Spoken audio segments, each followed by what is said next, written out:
And for those voters who have not firmly decided which presidential candidate to support, the events of the last month, including an assassination attempt and a new Democratic candidate, have dramatically reshaped the race.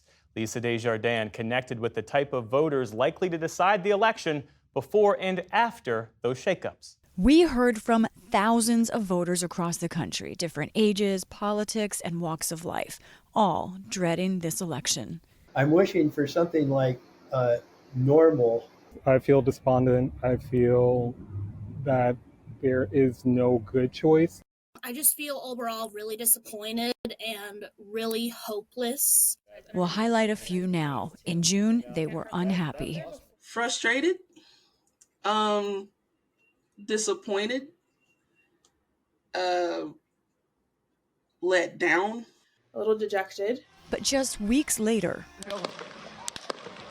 extraordinary events changed the race. An assassination attempt raised a new image of Trump, followed shortly by a new partner in the race, with Trump choosing Ohio Senator J.D. Vance as his running mate.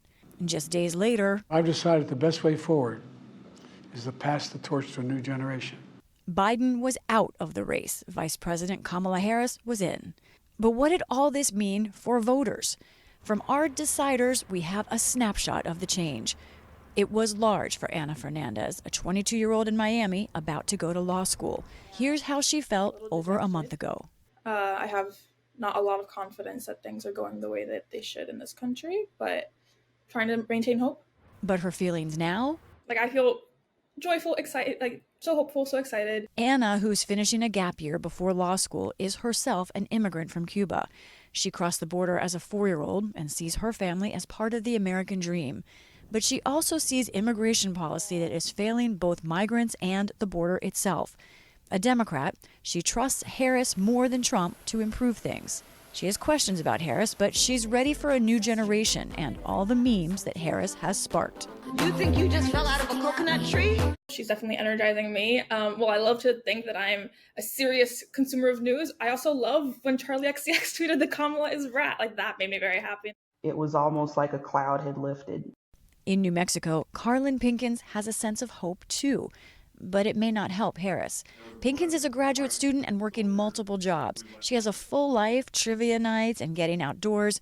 But rent is high, and she barely gets by.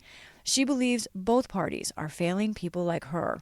She wants to vote third party, but in June was worried about that helping Trump.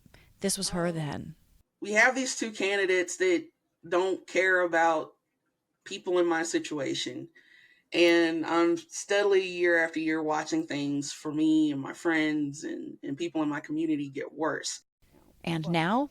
I feel a lot better voting third party now that I know that the Democrats are putting up a candidate that has a really good chance, I think. What about a group Trump especially needs? Unhappy and critical Republicans. So a few things have happened since we last talked.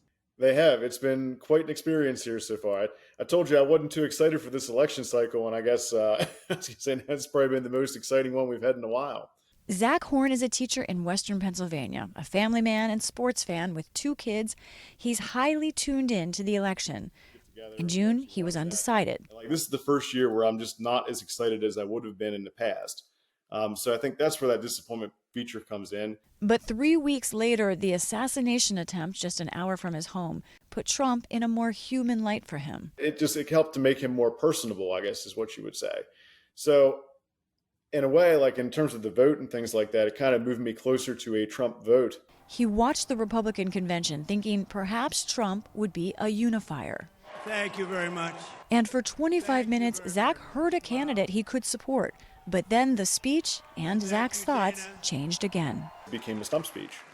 And it was a lengthy stump speech at that. And that lost me, to be quite honest. I was going to say, I was hoping for the call for unity. It didn't happen the way that I expected it to. And so that initial move closer kind of got washed with some of those things later. Now he's looking at Harris, considering her seriously, and saying her VP decision could make the difference. Zach's experience with Pennsylvania Governor Josh Shapiro has been good. If Josh Shapiro gets selected as the VP, I'd probably go from a lean Trump position currently to a lean Harris position at that point. But I still want to hear what everybody has to say. Another unsure Republican. Like I said, if it was tomorrow, it would be, there'd be a lot of prayer. Steve Beck runs his own travel agency in Alabama. In June, he had mixed feelings. On one hand, discouraged, but on the other hand, just encouraged because we have a process that has been around a while, and it still does a very good job.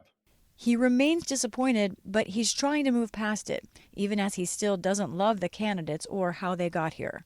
I wish, Kamala Harris had gone through a process. I wish there was someone other than Trump, but this is where we're at. And it's up to me as a voter to continue to look deeper. One more decider in a swing state. This was Georgia voter Lauren Capey in June. Frustrating. She felt neither Trump nor Biden listens to voters. And now, with Harris as a candidate, I feel differently. I feel more positive.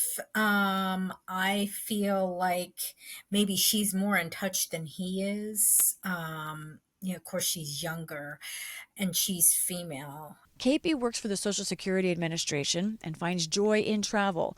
And while she had been more anti-Trump before, she now sees reasons to like Harris. Something feels different. I don't know, what that is. But I'm a little more hopeful. Something feels different. For voters, for the deciders especially, the race is not over. It's restarting. For the PBS NewsHour, I'm Lisa Desjardins.